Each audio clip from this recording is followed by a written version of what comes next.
I moderate live streams from time to time. The one that made me quit had no viewers, but an active chat. I am a moderator on a well-known streaming platform. I tend to take the jobs that pay the most, and I've gotten used to seeing some pretty fucked up stuff that I had to keep under control.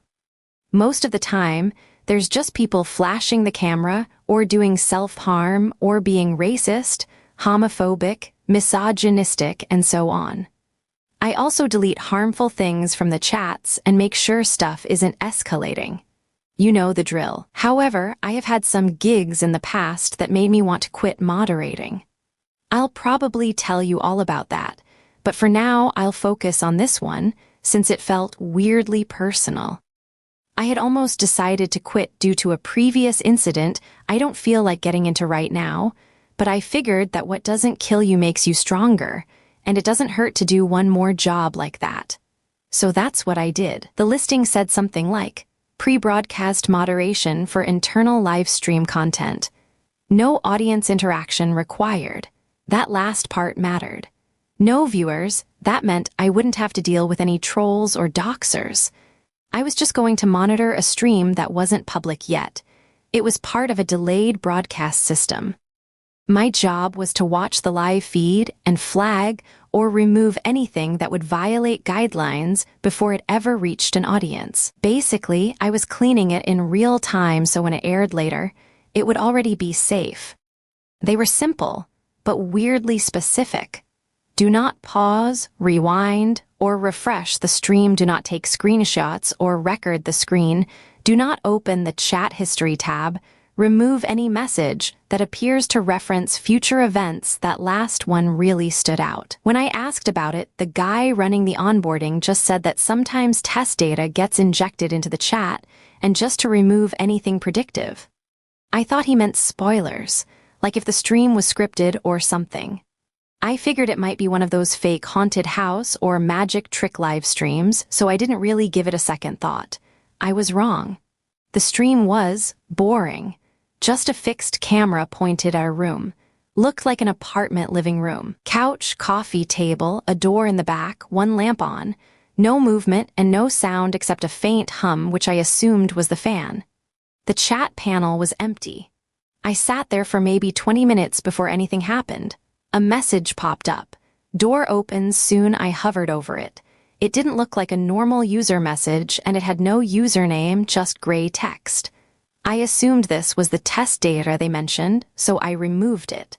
About 10 seconds later, the door in the stream opened, then closed again. That reminded me of some scene in a found footage movie where the bad filmmakers are trying to scare us.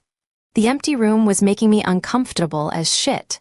I'd seen a lot of obscure videos on the internet that start with an empty, grainy room. Messages would appear, I'd remove them, and then something in the stream would happen shortly after. Lamp turns off, delete, lamp went out. Something moves behind couch, delete, a shuffle behind the couch. At around the 1 hour mark, I got distracted and didn't delete a message right away. I'm sorry, but when you're staring at an empty room for hours, you tend to go insane. Door opens, I let it sit for a few seconds and nothing happened when, about half a minute later, the door opened. I stopped deleting messages immediately and started timing them. Every single one happened, but always after a delay. I opened a notepad and wrote a few down. The timing wasn't perfectly consistent, but it hovered around the same range, which was like 20 seconds. It kind of dawned upon me that the chat hadn't been reacting to the scripted stream, but it was actually ahead of it. This was supposed to be pre-broadcast, so where the fuck were the messages coming from? And how the fuck were they predicting what was gonna happen? I wanted to get mad, but I didn't have anything to get mad at. The instructions had been clear and nothing weird actually happened. They did tell me the chat was gonna be predictive. There wasn't any catch in the listing. I thought it was freaky and I just wanted to take a picture, so I opened chat history for 2 seconds to do just that. Yeah, I know, it was one of the rules. When I opened it, I expected logs. It was just a long list of messages, all of them describing events. I scrolled. Most were about the room, which was stupid. Since there wasn't anything in the fucking room to begin with moderator closes chat history, I froze. I hadn't done that yet. Should I? Moderator feels happy they closed chat history. I closed it immediately, then went back to the main view and kept watching. Hands kind of shaking at that point, but I told myself there had to be a technical explanation. Preloaded logs or simulation or something. I didn't rule it out as a prank because my webcam was always covered, so my reaction to it was hidden. Then a new message appeared in the live chat. Moderator checks behind him. I stared at it, didn't move or delete it. Nothing happened in the stream. The room stayed empty. 10 seconds passed. 20. 30. Then another message appeared. Too late. I turned so fast I almost broke my neck. Nothing was there, of course.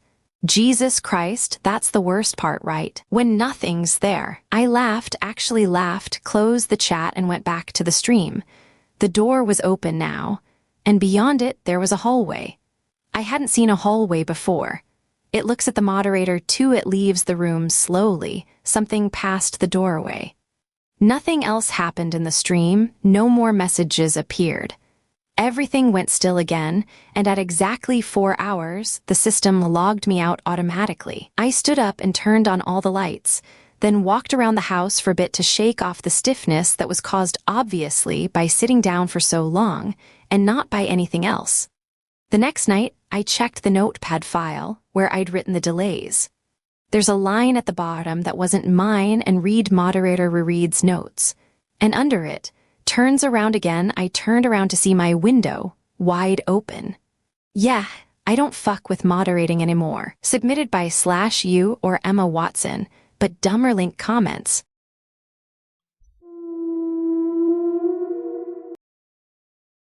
I bought a farm in Kentucky to escape the city. I found something in the soil that I can't explain. I'll start by saying I'm not a superstitious person. I spent 11 years staring at spreadsheets in a Chicago office on the 14th floor. Numbers, deadlines, the same coffee machine that always burned the bottom of the pot. I was good at my job. I was miserable at my life. So when I turned 34 and my doctor told me my blood pressure was that of a 60-year-old, I did something my coworkers thought was insane. I quit. I sold my apartment. I bought 40 acres in Harlan County, Kentucky, and I moved into a farmhouse that smelled like old wood and something I couldn't name. I wanted soil. I wanted silence. I wanted to grow something with my hands for once instead of just moving numbers around. For the first 2 weeks, it was everything I imagined. Quiet mornings, hard work, falling asleep before 10 p.m. I felt like a different person. Then I found the marks. They were carved into the ground at the edge of the east field. Not scratched, carved, deep and deliberate like someone had taken their time. Symbols I didn't recognize, arranged in a pattern that almost looked like it meant something. I took pictures and posted them on a local Facebook group asking if anyone knew what they were. One woman said kids probably did it. One man said it was probably an old property marker. Nobody seemed concerned. I told myself they were right and went back to work. 3 days later, the corn in that field was already 6 inches tall. I'd planted it less than 2 weeks before. I'm not an experienced farmer, but I did my research. I knew what the growth rate was supposed to look like. This wasn't it. I walked the rows every morning, and every morning it was taller than it should have been. I called the guy I bought the property from and asked if the soil had been treated with anything. He laughed and said that field hadn't grown anything in 15 years. I started hearing it in the 3rd week. Not a sound exactly, more like the absence of sound moving, like something walking through the field at night and the crickets going quiet wherever it passed. I'd sit on the porch and watch the silence move between the rows, a line of nothing cutting through the noise. I bought a trail camera and set it up facing the east field. The next morning I checked the footage. 8 hours of recording. The timestamp was correct, but the footage from 2 a.m. to 4 a.m. was just white. Not corrupted, not dark. White, like something had been directly in front of the lens producing light, but there was nothing there when I checked in the morning. I showed my neighbor Earl. He's 67, been farming in Harlan his whole life. He looked at the footage for a long time without saying anything. Then he handed my phone back and told me to plant something else in that field. I asked him why. He said some ground remembers things. I didn't know what that meant, and he didn't explain further.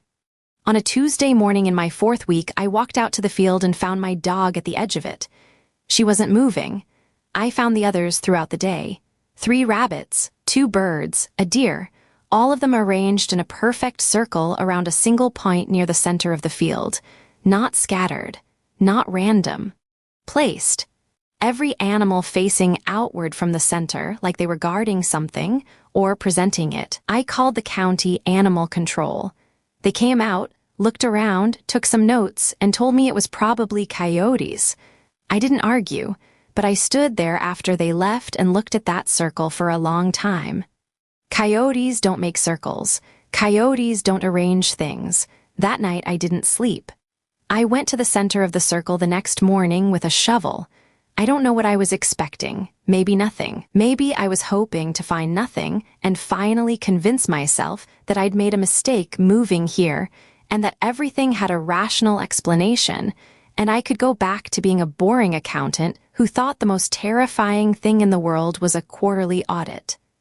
I dug for maybe 20 minutes before the shovel hit something that wasn't soil.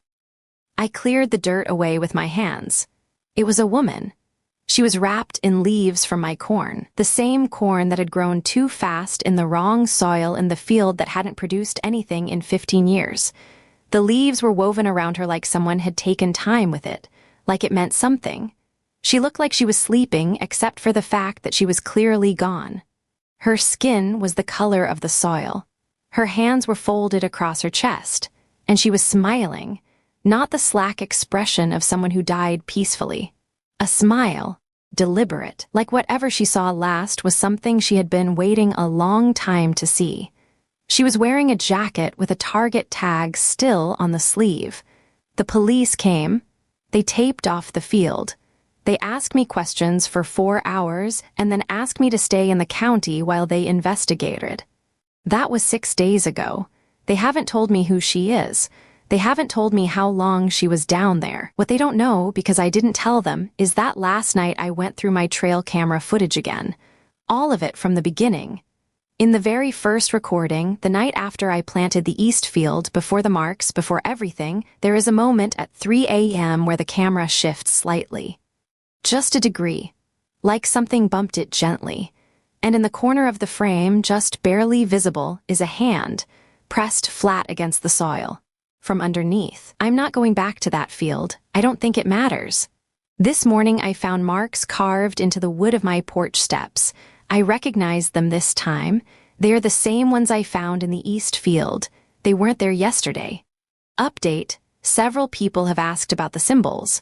I've been trying to upload the photos, but my phone keeps freezing every time I open that specific folder. I'll keep trying.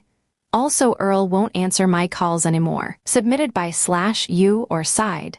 Severe 2061 link comments.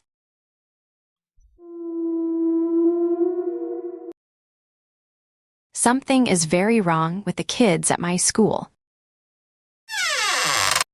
The last place I was expecting to wake up was in the school bathroom. Opening my eyes, I found myself uncomfortably slumped against the stall door, a thumping pain in the back of my head. Prickly white light glared down at me. My memories were foggy.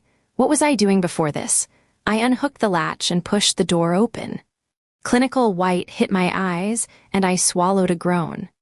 The girls' bathroom was too bright, a seemingly endless expanse of liminal white stretching above me. I blinked. Weren't there 5 stalls in the girls' bathroom? In the corner of my eye, a 6th stuck out at the very end of the row, bleeding into obscurity. Striding over to the mirror, I checked myself over, running my hands through my hair. I checked my phone. No service. Of course not.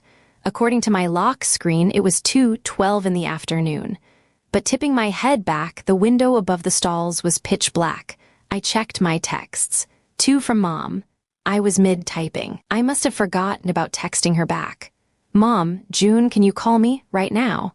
I'd responded or started to respond with, "Hey, Mom, I'm in the girls' bathroom." 3 ellipses popped up indicating she was typing, but a message never came through. I checked the time.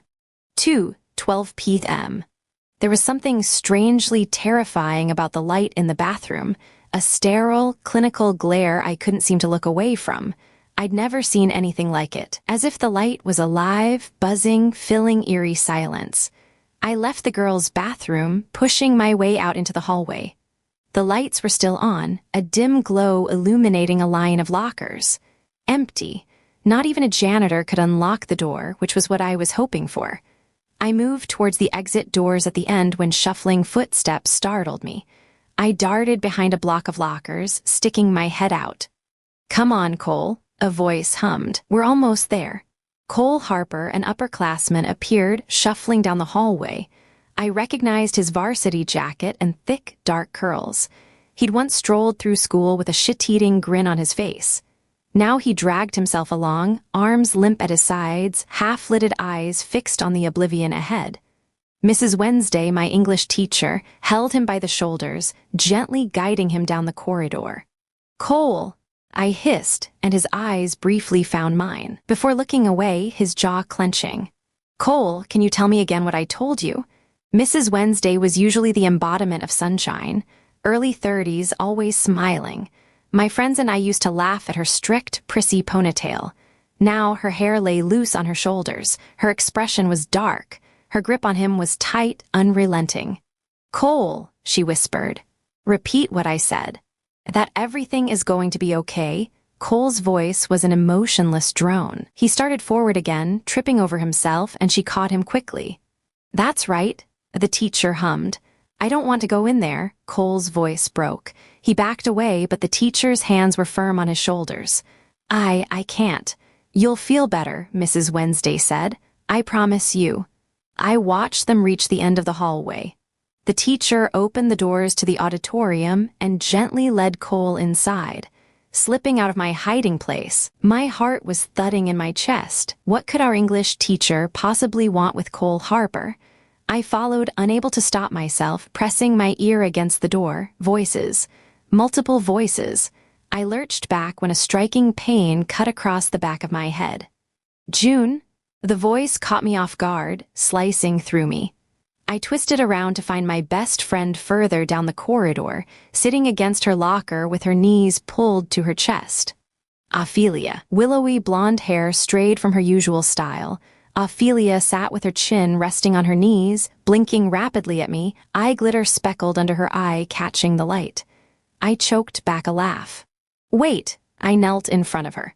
I pretended not to see her flinch when I got closer, her lips parting. "You got locked in too?" I laughed. "Did you wait for me?" Fee frowned, but before she could speak, I couldn't stop myself. "Did you know there's a weird after-school cult going on in the auditorium?" I lowered my voice. "Dude, Cole Harper was just like forced in there. It was so crazy. There are others. Mrs. Wednesday is part of it, and I think it's like brainwashing." I only stopped talking, choking on my words, when I noticed the raw red tinge around my best friend's eyes, dried lines of liquid eyeliner tracing jagged paths down porcelain skin. "Have you been crying?" Ophelia grabbed her backpack, swiping angrily at her eyes. "No," she whispered. Her eyes met mine, almost scrutinizing before her lips curled into a small smile. "It's Danny," she said, finally sniffling. "I broke up with him." Ophelia let out an explosive laugh that choked into a sob. "I guess." "I'm sorry," I said, and she nodded, seemingly distracted. "Listen, June, I've got to go, okay?" Ophelia smiled again, and hugged me tight, sniffling into my shoulder. "I should get out of here." Ophelia pulled away. "I'm supposed to go to the auditorium, but I think I just want to go home." "Well, can we go together?" I spoke up. "Maybe get Dairy Queen?" Ophelia didn't turn back, her footsteps fading down the hallway. "Bye, June," she called. "Love you, girl." "Wait!" I only stopped when I saw the cavernous hole in the back of her head, dried red staining the back of her shirt. Something cruel sliced through me, and slowly my hand found the back of my head, the source of my headache. "June!" Mrs. Wednesday's warm hand found my shoulder. "Come with me." submitted by /u or trash Tia link comments.